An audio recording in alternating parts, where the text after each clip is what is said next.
కృపామయ TV వీక్షకులందరికీ క్రీస్తు వారి పేరిట శుభాలు వందనాలు తెలియజేస్తున్నానండి. క్రొత్త నిబంధన గురించి మాట్లాడుకుంటూ ఉన్నాం. మొత్తం 14 సెర్మన్స్ ప్లాన్ చేయడం జరిగింది. ఇది 13వ భాగము, పార్ట్ నెంబర్ 13, లాస్ట్ పార్ట్ 1 అండి.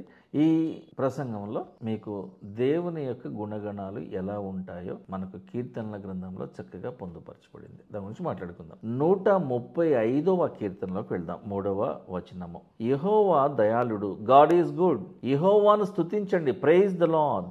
ఆయన నామమును కీర్తించండి, సింగ్ ప్రైజెస్ అంటూ his name, celebrate his lovely name, holy name with music అని అర్థం. అది మనోహరము అని రాస్తున్నాడు. Such act is pleasant which pleases God is praise the Lord. మనము జనరల్ గా బ్రదర్స్ ని సిస్టర్స్ ని మనం సంఘంలో కలుసుకున్నప్పుడు జనరల్ గా మనం ఒకరినొకరు hi brother, how are you brother అని అనేదానికంటే ముందు ప్రైజ్ ద లార్డ్ బ్రదర్ అని అంటున్నాం. అంటే నేను ఇంకా బ్రతికున్నానంటే నా దేవుడే నాకు కారణం, దానికి కారణం. మీరు ఇంకా బ్రతికున్నారంటే దేవుడే కారణము. మన ఇద్దరం కలవడానికి కారణం కూడా దేవుడే. మన జీవితాలు ఇంకా సమాధానంతో నింపబడి ఉన్నాయి, నెమ్మది కలిగి బ్రతుకుతున్నామంటే దానికి కారణం దేవుడే అని దేవునికి కృతజ్ఞతాస్తుతులు చెల్లించే విషయమై మనము ప్రైజ్ ద లార్డ్ అని అంటున్నాము. తప్పులేదు, అనాలి.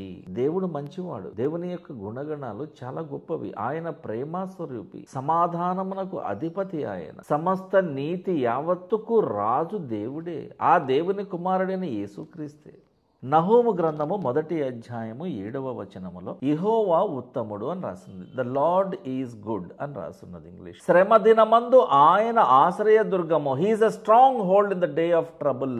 నీకు ఏ ఇబ్బంది వచ్చినా ఆయనే నీకు కోట, ఆయనే నీకు దుర్గము, ఆయనే నీకు విడుదల కలిగి చేసేవాడు. నీకు రోగం వచ్చిందా, వైద్యుడు ఆయనే. నీకు అన్యాయం జరుగుతుందా, నీ తరపున వాదించే లాయరు, ప్రాసిక్యూటర్ ఆయనే. తన యందు నమ్మకం ఉంచేవారిని ఆయన ఎరుగును. అంటే God knows those who trust him. God clearly knows who his people are and who that are not his people. నా వారు ఎవరు, నా వారు కాని వారు ఎవరు, ఎవరు విశ్వాసం, ఎవరు అవిశ్వాసం, నిజమైన ఆరాధన జరిగిస్తున్న వారు ఎవరు, కాని వారు ఎవరు, నిజమైన బోధ చేస్తున్న వారు ఎవరో, తప్పుడు బోధ చేస్తున్న వారు ఎవరో, దేవుని కోసం బ్రతుకుతున్న వారు ఎవరో, దేవుని కోసం బ్రతుకుతున్నట్టు నటిస్తున్న వారు ఎవరో కూడా ఆయనకు తెలుసండి. సమస్తము తెలుసండి. యోహాను సువార్త 20వ అధ్యాయము 28వ వచనం చూడండి. ఇక్కడ క్రీస్తుతో తోమా గారు మాట్లాడుతూ తోమా అంటున్నాడు చూడండి, ప్రభువా నా దేవా అన్నాడు. మై లార్డ్ మై గాడ్ అని అన్నాడు. అంటే యేసుక్రీస్తును దేవుని కుమారుడుగా, దేవునిగా, దేవా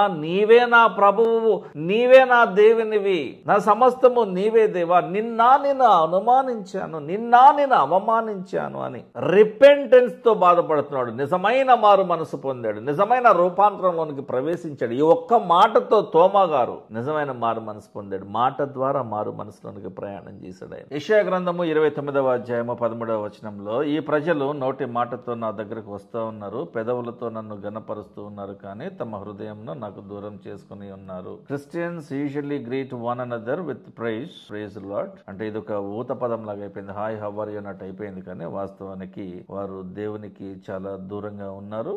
అంటే హృదయపూర్వకంగా వారందరూ కూడా దేవునికి కృతజ్ఞతాస్తుతులు చెల్లించేవారుగా ఉండట్లేరు. చాలా మంది దేవునికి ఇష్టలుగా ఉండట్లేరు. దేవా, నా మాట నా ప్రవర్తన నీకు ఇష్టడనే ఉండే విధంగా, నీకు ప్రియుడనే ఉండే విధంగా నాకు సహాయం చేయండి ప్రభు. నా సహాయము మీ దగ్గర నుంచి రావాలి ప్రభు. నా సమస్తము నీవే నాయన, నాకున్న సమస్తము నీకే అర్పిస్తున్నాను దేవా అని చెప్పని మాట మాత్రం అంటున్నారు. కానీ జేబులోంచి డబ్బులు బయటకు రావట్లా, అర్పణ ఇవ్వడానికి రావట్లా, సువార్త పరిచయకి డబ్బులు ఇవ్వడానికి రావట్లా, సంఘ కాపరికి డబ్బులు ఇవ్వడానికి రావట్లా, సంఘ సేవ నిమిత్తమై ఆ ఖర్చుల నిమిత్తమై ఇవ్వడానికి రావట్లా, ప్రేమ వింద నిమిత్తమై డబ్బులు ఇవ్వడానికి రావట్లా. నీ దగ్గర లేకపోతే నువ్వు ఇవ్వక తమ్ముడు, అక్క, చెల్లి, అన్న ఏం పర్వాలేదు, కానీ ఉండి కూడా నువ్వు దాచుకుంటున్నావు. చూసినావా అననీయ సపీరియాల బ్రతుకులు మనవి ఈ రోజున. ఉండి కూడా దాచుకుంటున్నావు చూసావా. ఏంటి, దేవునికి ఇవ్వడానికి, దేవుని సేవ నిమిత్తమై ఇవ్వడానికి నీకు చెయ్యి రావడం లేదా, మనసు రావడం లేదా, హృదయం ఒప్పుకోవడం లేదా. అందుకనే నీ బతుకులో అసలు ఆనందం లేదు, సంతోషం లేదు, నెమ్మది లేదు, ప్రశాంతత లేదు, అసలు శాంతి సమాధానాలు నీ జీవితంలో లేనే లేవు. స్వస్థత కలగకపోవడానికి గల కారణం ఏంటి? నీ దగ్గర ఉండి కూడా నువ్వు ఇవ్వట్లా. మంచి దేవుడైన యెహోవా దేవునికి మంచి సేవ చేస్తున్న సంఘ కాపరికి ఒక మంచి ప్రేమ విందు ఇవ్వడానికి నీ దగ్గర డబ్బులు ఉండి కూడా నువ్వు ఇవ్వలేకపోతున్నావే, ఇవ్వడానికి ఇష్టపడలేకపోతున్నావే. అందుకనే దేవుడు కూడా ఆశీర్వాదం నీకు ఇవ్వడానికి ఇష్టపడట్లేదు, ఇష్టపడలేకపోతున్నాడు. అందుకే నువ్వు పడిపోతున్నావు. గమనించు my dear sister and brother, దేవుడు మంచివాడు. ఆయనకు మనం కృతజ్ఞతాస్తుతులు చెల్లించాలి. సంఘమునకు మనం అర్పణ ఇవ్వాలి. సంఘ అభివృద్ధి కొరకు, మరొక సంఘము స్థాపించుట కొరకు, ఒక సంఘము స్థాపించే విషయంలో నువ్వు ఒక స్తంభముగా, ఒక పిల్లర్గా ఉండుట కొరకు మీకు తోచినంత కాదు కదా, కానీ నీవు ఇవ్వగలిగినంత, నీ స్థాయికి మించి నీవు ఇవ్వమనట్లా దేవుడు.